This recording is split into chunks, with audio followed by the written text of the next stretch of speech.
Hello दोस्तों, good evening भाई। कैसे हैं आप सभी लोग। स्वागत आप सभी का आपके अपने YouTube channel Inception of English में। तो फ्रेंड्स, आज हम जो बात करने वाले हैं टाइम एंड टेंस पार्ट 5 4 हो चुके आई थिंक। तो ये हमारा 5 पार्ट है टेंस का, टाइम एंड टेंस का। तो इसके बाद आई थिंक 2 या 3 क्लासेस और लगेंगी। हमारा कॉन्टिन्यूस टेंस हो चुका है प्रीवियस क्लासेस में। सिंपल प्रेजेंट हो गया और प्रेजेंट कॉन्टिन्यूस हो गया। आज बात करते हैं हम परफेक्ट की बात करेंगे। परफेक्ट टेंस, प्रेजेंट परफेक्ट, ये इसमें पास्ट भी इंक्लूड हो सकता है कुछ एक जगह। प्रेजेंट परफेक्ट क्या होता है आप बताइए, पहचान क्या होती है? हैज या हैव प्लस वर्ब की थर्ड फॉर्म, यही पहचान होती है इसकी। बेसिकली यही बेसिक होता है, इसकी बेसिक स्ट्रक्चर यही होती है। इससे पहले सब्जेक्ट हो जाता है और इसके बाद ऑब्जेक्ट हो जाता है और कोई चेंज नहीं होता है। आपको बेसिकली ये वाली स्ट्रक्चर याद रखनी होती है। कोई काम पूरा हो चुका हो, आई सेड कोई काम पूरा हो चुका हो, completion of action, completion of action is known as perfect tense. ठीक है, तो आज हम 4-5 रूल पे बात करेंगे जो परफेक्ट टेंस पे होंगे। तो चलिए शुरू करते हैं। हमारा जो पहला रूल है, एक बार इसको वाइप आउट करते हैं।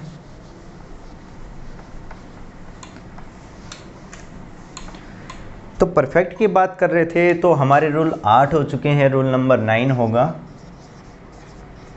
परफेक्ट पे। जैसे मैं आपको पहले ओरली समझा देता हूँ। यदि कोई कार्य पास्ट में चल रहा था, मैंने क्या कहा, कोई कार्य यदि पास्ट में चल रहा था और उसका संबंध, उसका कोई लिंक, कोई रिलेशन यदि प्रेजेंट में मिल जाता है, तो वो टेंस जो फॉर्म बनेगी, उसकी जो स्ट्रक्चर रहेगी, वो प्रेजेंट परफेक्ट में बनेगा। जैसे मैंने क्या कहा, यदि कोई कार्य पास्ट में चल रहा था या कंप्लीट हुआ था और उसका प्रभाव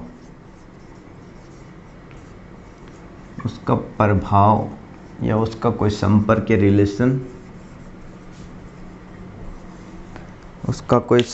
रिलेशन, प्रेजेंट में भी हो,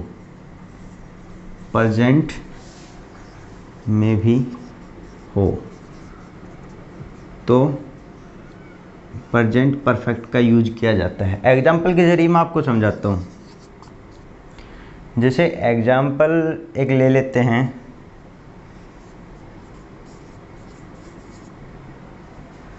everybody arrived, so we should start the party.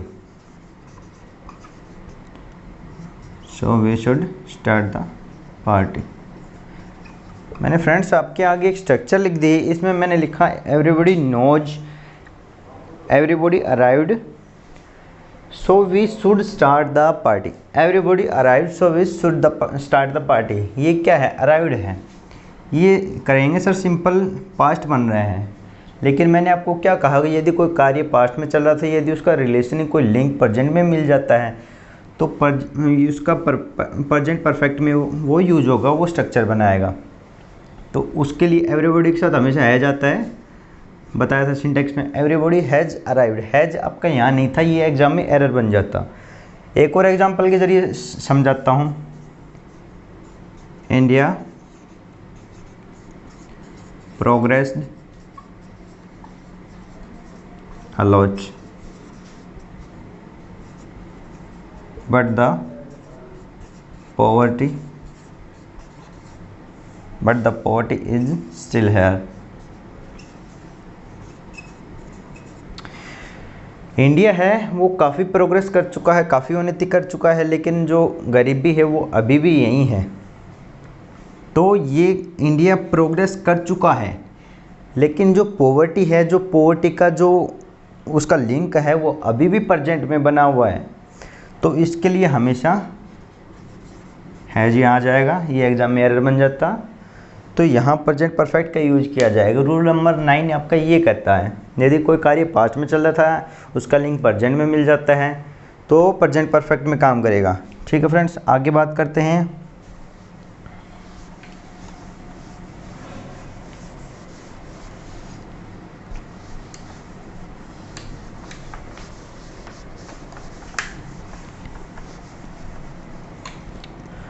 Roll number 10, कुछ एक वर्ड्स होते हैं जैसे yet, so far, by now, till now, by the time,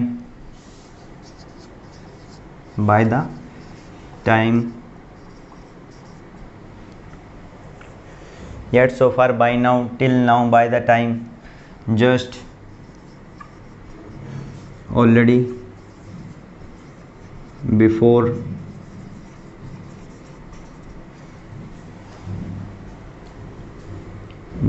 ever,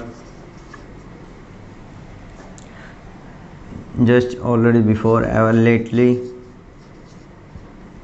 ये कुछ एक ऐसे वर्ड हैं, इनके साथ भी हमेशा प्रेजेंट परफेक्ट यूज किया जाता है। मैंने क्या कहा, ये कुछ एक वैसे वर्ड होते हैं जिनके साथ हमेशा प्रेजेंट परफेक्ट यूज किया जाता है। जैसे यट है, यट आपका एक नेगेटिव वर्ड है, ठीक है। और जस्ट है, जस्ट का फॉर्मेशन ऐसे होगा, इससे पहले हैज या हैव होगा, उसके बाद वर्ब की थर्ड फॉर्म लगेगी। ऐसे स्ट्रक्चर ये बनाएगा जस्ट का। जैसे एग्जांपल के जरिए मैं समझाता हूँ।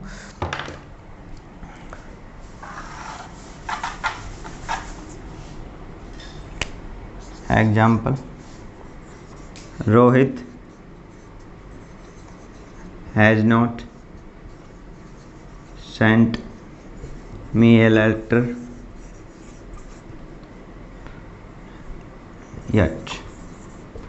रोहित ने अभी तक मुझे कोई पत्र नहीं भेजा है। ठीक है फ्रेंड्स, ये है यट है, इसकी वजह से यहाँ नोट का यूज हुआ है, क्योंकि ये नोट नेगेटिव वर्ड होता है। हैज आ गया और सेंड की थर्ड फॉर्म, ये प्रेजेंट परफेक्ट का काम कर रहे हैं। ठीक है फ्रेंड्स, पार्टी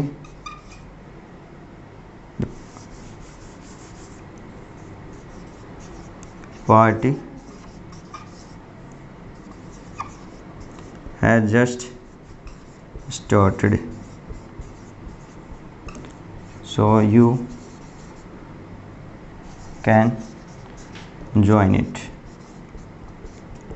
पार्टी है वो अभी भी स्टार्ट हुई है, इसलिए तुम उसे ज्वाइन कर सकते हो। The party has just started, जैसा मैंने आपको बताया था, जस्ट से पहले हैज या हैव होगा, उसके बाद होगा वर्ब की थर्ड फॉर्म, जस्ट बीच में आ जाएगा। कुछ एक वर्ड होते हैं yet, so far, by now, till now, by the time, just, already, before, ever, lately, ये प्रेजेंट परफेक्ट टेंस लेते हैं हमेशा अपने साथ। ठीक है, ये बात होगी प्रेजेंट परफेक्ट की, ये इम्पोर्टेंट है, इसका एग्जाम में काफ़ी पूछा जाता है।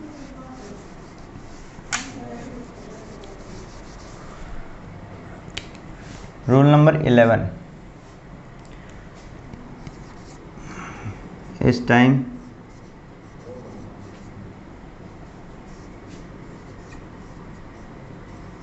It is high time,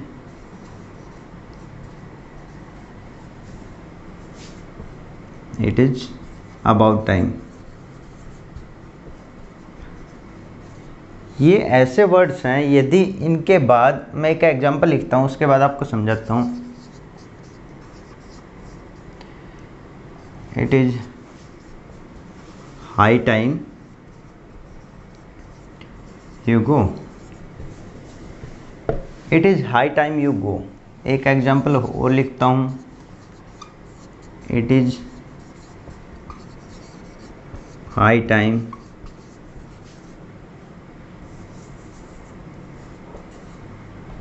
you went. कौन सा सही है आप हमें बताइए। बोलो स्टूडेंट्स, कौन सा सही है। अब कोई कहेंगे सर ऊपर वाला सही है, कोई कहेंगे सर नीचे वाला सही है, लेकिन दोनों सही हैं। क्यों सही है?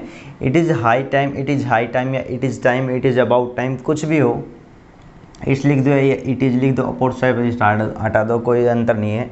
It is high time, it is time, it is about time, ये स्ट्रक्चर आपको दिख जाए, उसके बाद या फॉर यूज हो भी सकता है, नहीं भी हो सकता है, एलिमिनेट हो सकता है। ये टू यूज हो रहा है, तो टू के बाद हमेशा वर्ब की फर्स्ट फॉर्म लगेगी, टू के बाद हमेशा फर्स्ट फॉर्म यूज लगेगी। और ये स्ट्रक्चर है, इसके बाद यदि सब्जेक्ट आ जाता है, यदि सब्जेक्ट आ जाता है तो उसके बाद हमेशा वर्ब की सेकंड फॉर्म लगेगी, जैसा कि आप देख सकते हैं।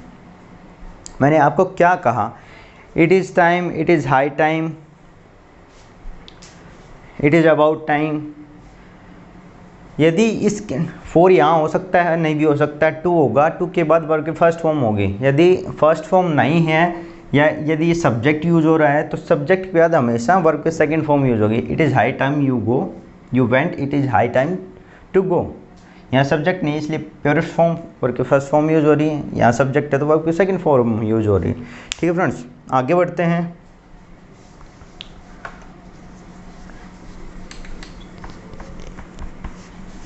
हाँ, इसको मोस्ट इंपॉर्टेंट मार्क कर लेना, एग्जाम में बहुत आते हैं इस पे क्वेश्चन। मोस्ट इंपॉर्टेंट पे मार्क कर लेंगे इसको। 12 ago, yesterday, back, yesterday, ago, back, previous day,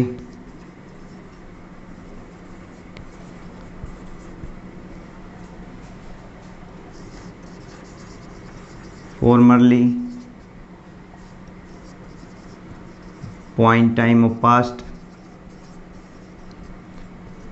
point time of past, या ago, yesterday, back, previous day, formerly, point time of past। ऐसा कोई यदि आपको स्ट्रक्चर मिल जाए तो वो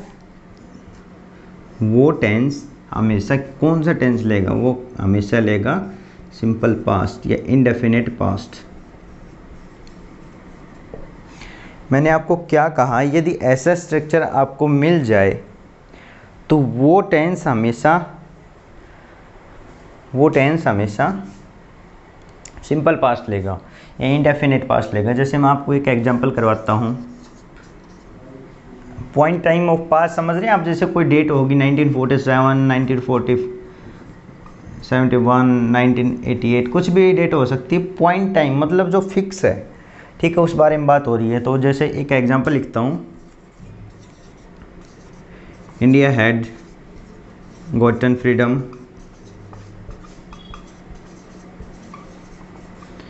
in 1947. India had gotten freedom in 1947. India had gotten freedom in 1947. Students, क्या है ये? Wrong sentence. रॉन्ग क्यों है? क्योंकि यहाँ पे जो यूज हो रहा है वो पास्ट परफेक्ट हो गया है। हमें पास्ट परफेक्ट की बात नहीं कर रही। 1947 एक पॉइंट टाइम ऑफ पास्ट है, तो इसलिए हम यहाँ सिंपल पास्ट का यूज़ करेंगे, ना कि पास्ट परफेक्ट का। तो यहाँ क्या हो जाएगा? हैड गोटन की जगह क्या होगा? गोट। ये आपका सही हो जाएगा, गोट आपका सही माना जाएगा। ठीक है फ्रेंड्स, एक एग्जांपल और लिखता हूँ। Party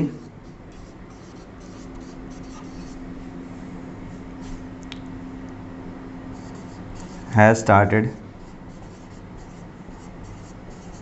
a few minutes ago. The party has just started a few minutes ago. मैंने क्या कहा? The party has just the party has started a few minutes ago. तो यहाँ क्या है? यहाँ क्या यूज हो रहा है? अगो यूज हो रहा है। अगो यूज हो रहा है तो इसलिए यहाँ पे ये क्या है? ये सिंपल परफेक्ट नहीं, प्रेजेंट परफेक्ट है। तो ये आप यहाँ आपका एग्ज़ाम में एरर बन जाएगा। तो हैज़ स्टार्टेड के बजाय आप क्या यूज़ करेंगे, आप ओनली स्टार्टेड यूज करेंगे, क्योंकि आगो है इसके लिए हमें पास्ट, सिंपल पास्ट का यूज करना पड़ेगा।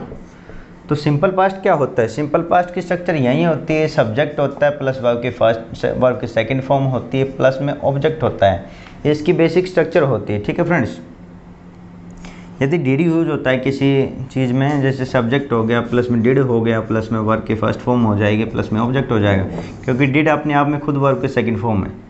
ठीक है, वर्ब की सेकंड फॉर्म एक साथ आएंगे तो वो सेंटेंस होगा आपका सुपरफ्लुअस हो जाएगा। ठीक है, the party has just started a few minute ago, तो हैज यहाँ पे कट जाएगा, ओनली स्टार्टेड आ जाएगा। ठीक है फ्रेंड्स, एक एग्जांपल और करवा देता हूँ, जैसे कि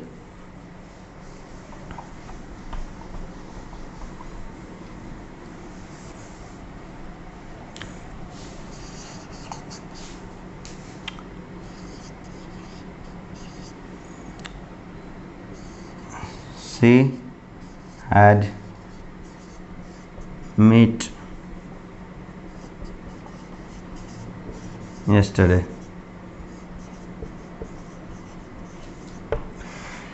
she had met me yesterday, तो यहाँ है वही बात है, yesterday आ रहा है तो पॉइंट टाइम है, पास्ट टाइम है, पॉइंट टाइम है पास्ट का, तो वर्ब की सेकंड फॉर्म हमको लेनी है, क्योंकि हमें कौन सा टाइम यूज़ करना है, सिंपल पास्ट यूज़ करना है।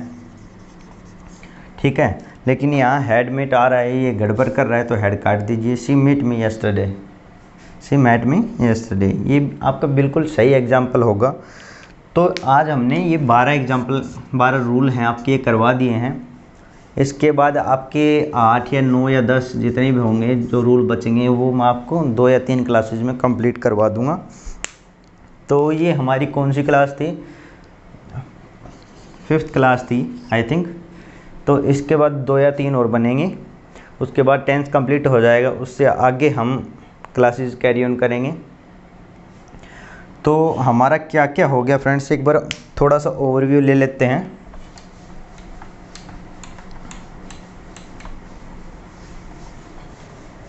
जैसे हमारा हो गया प्रेजेंट में, तो लगभग सभी हो गए। प्रेजेंट में सिंपल प्रेजेंट हो गया, कॉन्टिन्यूस हो गया, आज परफेक्ट भी निपटा दिया।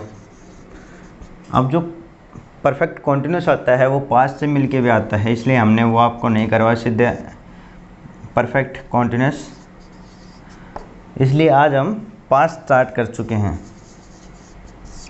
फ्यूचर कोई टेंस नहीं होता, मैंने आपको बताया था, लेकिन उस पर जो क्वेश्चंस बनते हैं वो मैं आपको ज़रूर करवाऊँगा। कुछ एक क्वेश्चंस तो बनते हैं कंडीशनल सेंटेंस में, तो वो चैप्टर ही हम अलग लेंगे कंडीशनल सेंटेंस का, और 1-2 और ज़्यादा नहीं पूछा जाता है एग्ज़ाम में, 1-2 वो बनेंगे, इसको भी आप इम्पोर्टेंट मार्क कर लेना। इससे पहले वाला इस टाइम इस साई टाइम इस अबाउट टाइम वो वाला था, वो और भी ज़्यादा इंपॉर्टेंट था। 4 रूल आपको करवा दिए, इस साई टाइम इस अबाउट टाइम वो वाला, एक अगो यस्टरडे बैक प्रीवियस डे, एक ये होगा, एक कोई चीज़ पास्ट में चल रही हो उसका संबंध यदि प्रेजेंट से मिलता है तो वो भी आपका परफेक्ट में यूज होता है। ठीक है फ्रेंड्स, अगो ये हो गया, और एक वो था जस्ट वाला, yet, so far, why, now, till now, ऐसे था, तो उसके साथ भी परफेक्ट यूज़ होना है। तो फ्रेंड्स आज की हमारी ये क्लास थी परफेक्ट के बारे में। आगे जो हम बात करेंगे पास्ट कॉन्टिन्यूस या फिर उस पर पास्ट परफेक्ट पे कल बात करेंगे, अगली जो क्लास होगी। तो आज की क्लास के लिए हम इतना ही रखते हैं। कैसे आपको क्लास लगी, लाइक और कमेंट कर दीजिए। Thank you, thanks a lot.